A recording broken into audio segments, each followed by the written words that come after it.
హైదరాబాద్ లో కన్సల్టేషన్ మరియు 3500 రూపాయల colour Doppler test Avis hospitals లో ఉచితంగా పొందండి. నమస్తే, welcome back to Suman TV. నేను మీ సంజయ్. ఈ రోజు మనతో పాటు ఉన్నారు ఎమోషనల్ వెల్నెస్ కోచ్ హరిత అక్కల గారు. ఆమెతో మాట్లాడి కొన్ని విషయాలు తెలుసుకుందాం. నమస్కారం మ్యామ్. నమస్తే Sanjay. Ma'am, every person life లో ప్రాబ్లమ్స్ ని ఫేస్ చేయాల్సిందే. అది చిన్నదవ్వచ్చు, పెద్దదవ్వచ్చు, అండ్ ఏ వయసులో ఉన్నా అవ్వచ్చు. అయితే కొంతమంది ప్రాబ్లం చూసి ఆగిపోతుంటారు. సంథింగ్ లేకపోతే ఎవరన్నా హెల్ప్ చేసే వాళ్ళు ఉంటే వాళ్ళ సాయంతో ముందుకెళ్తుంటారు. కొన్ని సందర్భాల్లో హెల్ప్ చేసే వాళ్ళు ఉండకపోవచ్చు.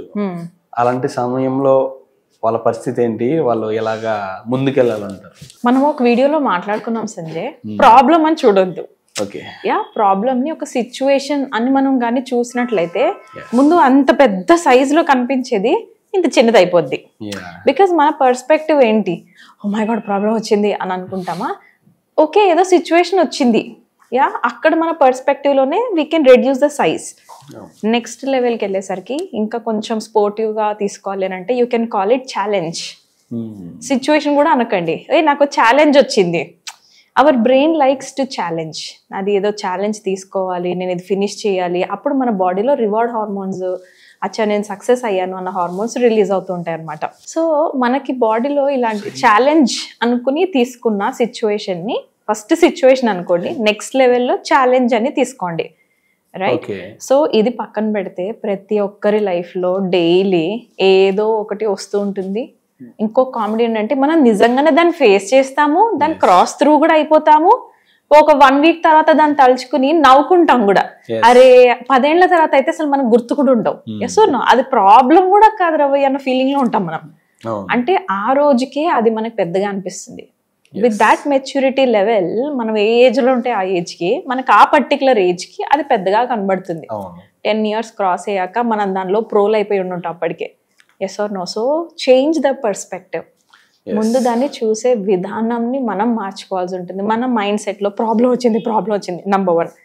నంబర్ 2, పర్స్పెక్టివ్ చేంజ్ చేసుకున్న తర్వాత ఏ మనిషి దగ్గరికి నేను వెళ్ళి ఈ పర్టికులర్ ప్రాబ్లమ్ ని సాల్వ్ చేసుకోగలను.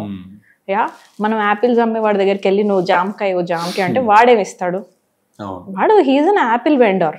నువ్వు అతని దగ్గరికి వెళ్ళి జామకాయ ఎక్స్పెక్ట్ చేస్తే ఎట్లా? వాడు ఓన్లీ నీకు యాపిలే అమ్ముతాడు. నీకు ఇంకా చెప్పాలంటే నీకే కళ్ళు కనిపిస్తలేవు, ఇది యాపిల్ అని చెప్పి మోసం చేసినా మనం ఆశ్చర్యపోగలం.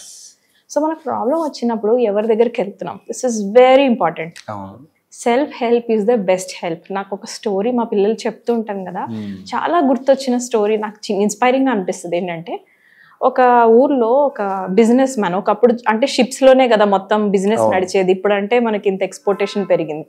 సో ఒక షిప్ లో నుంచి అతను కంటైనర్లు ఎక్కించుకుని తన సామానం అంతా కూడా వేరే కంట్రీకి వెళ్ళి ఇంకా బిజినెస్ స్టార్ట్ చేసుకుంటాడు పెద్దగా. సో అతను చాలా ఊహించుకుంటూ ఉంటాడు, దేవుడికి చెప్తాడు, స్టార్ట్ అవుతాడు.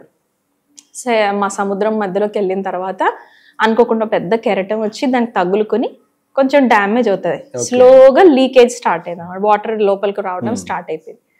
సో ఎప్పుడైతే పడవ సగం మునిగిపోతుంది అని కనిపెట్టుకున్నారో అక్కడ పనిచేసే వాళ్ళు మెల్లమెల్లగా సముద్రంలోంచి దూకడం మొదలెట్టారు. అక్కడే ఉండిపోతే నేను పక్కా చనిపోతానని తెలుసు. కనీసం నీళ్ళల్లో దూకి స్విమ్మింగ్ చేస్తే యూ నెవర్ నో, ఏదో ఒక హెల్ప్ దొరికి మనం బతకొచ్చు. అట్లీస్ట్ ట్రై చేయటం ఎప్పుడు ఆపకూడదు.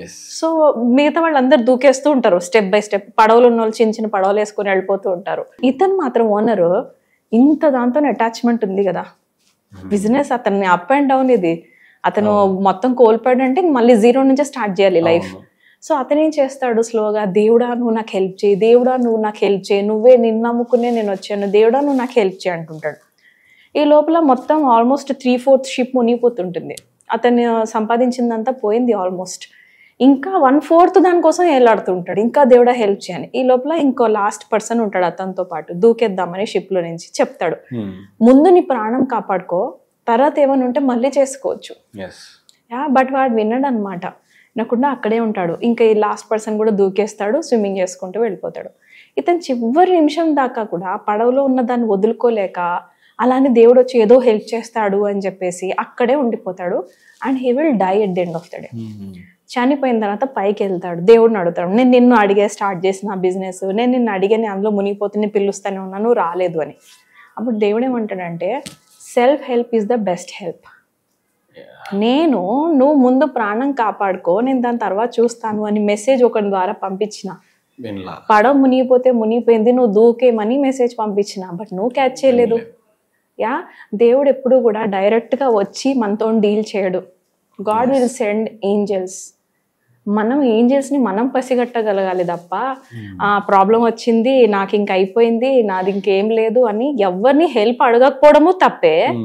రాంగ్ పర్సన్ దగ్గరికి వెళ్ళి ఫుల్ హెల్ప్ అడగడము తప్పే. ఇక్కడ కొంచెం ఇంటెలిజెన్స్ స్కిల్స్ యూస్ చేయాలి. ఇందాక చెప్పినట్టు ఆపిల్స్ అమ్మేవాడి దగ్గరికి వెళ్ళి నువ్వు గోవా అడిగితే వాడు ఇవ్వడు జామకాయ. వాడు నేను మబ్బే పెట్టి నా దగ్గర దొరికిందని వాడు మార్కెటింగ్ మొదలు పెట్టుకుంటాడు. So this is basic intelligence skills అనమాట. మనం ఎవరి దగ్గర నుంచి హెల్ప్ తీసుకోవాలి. యా, నేనేమంటా అంటే భయపడొద్దు. సిచ్యువేషన్ వచ్చింది, ఎన్నో సిచ్యువేషన్స్ క్రాస్ అయి ఉంటాం, ఇది కూడా క్రాస్ అవుతాం బాబా. This is no big deal. Yeah, self help is the best help. మనకి ఇంకెవ్వరు రారు, మనకు మనమే హెల్ప్ చేసుకోవాలి. సంజయ్, సొల్యూషన్ వెతకాలి కానీ సహాయం చేసే వ్యక్తి గురించి వెతకూడదు. అబ్సల్యూట్. ఏ విధంగా అంటే మీరు అన్నది కరెక్టే. పడవ మునిగిపోతుంటే తను రక్షించుకోవడం అనేసి ఎవరు రక్షిస్తాడు అని చెప్పేసి వెయిట్ చేసి చనిపోవడం కన్నా తన ప్రయత్నం తను చేయాలి ముందు ఫస్ట్ ఆఫ్ ఆల్. మానవ ప్రయత్నం అంటారు. అందుకే thank you ma'am. Thank you so much. Thank you.